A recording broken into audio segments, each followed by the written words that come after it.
Now, US President Donald Trump's administration appeared to backtrack after his proposal to take over Gaza sparked uproar. Now, Trump's Secretary of State, Marco Rubio, said the idea was not meant to be hostile, describing it as a generous move.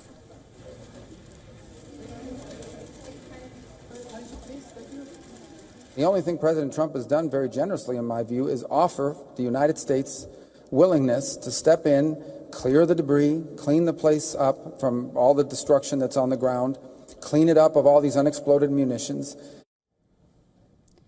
White House Press Secretary Caroline Leavitt said U.S. needs to be involved in the rebuilding effort to ensure stability for all people. While Leavitt did not rule out putting boots on the ground in Gaza, she said Trump is not committed to it.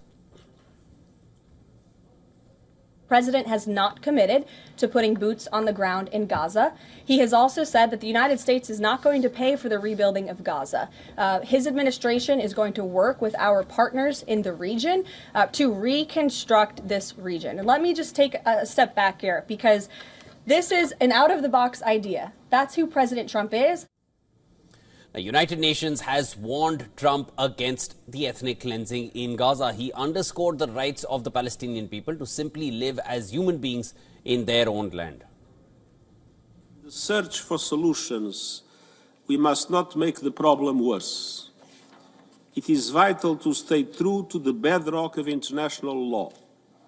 It is essential to avoid any form of ethnic cleansing.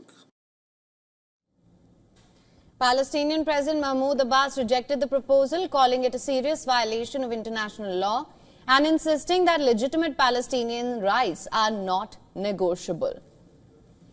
Jordan's King Abdullah II, meeting with Abbas, rejected any attempts to take control of Palestinian territories and displace people. Egypt and Jordan have rejected any resettlement from Gaza, calling for a swift reconstruction without the Palestinians leaving.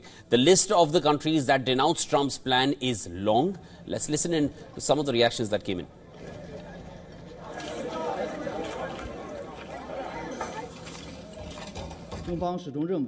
China has always maintained that Palestinian rule over Palestinians is the basic principle of the post-war governance of Gaza, and we are opposed to the forced transfer of the residents of Gaza. They must be allowed home. They must be allowed to rebuild, and we should be with them in that rebuild on the way to a two-state solution. What I would say is that Australia's position is the same as it was this morning, as it was last year, and it was 10 years ago, and it was under the Howard government. The Australian government support, on a bipartisan basis, a two-state solution in the Middle East. The United States encouraged everything Israel did in the Gaza Strip, so there is no point in having the U.S. president meet with the Israeli president and say, hey, we'll occupy Gaza, we'll take Gaza back and live in Gaza, and where will Palestinians go? Where will they live? In which country?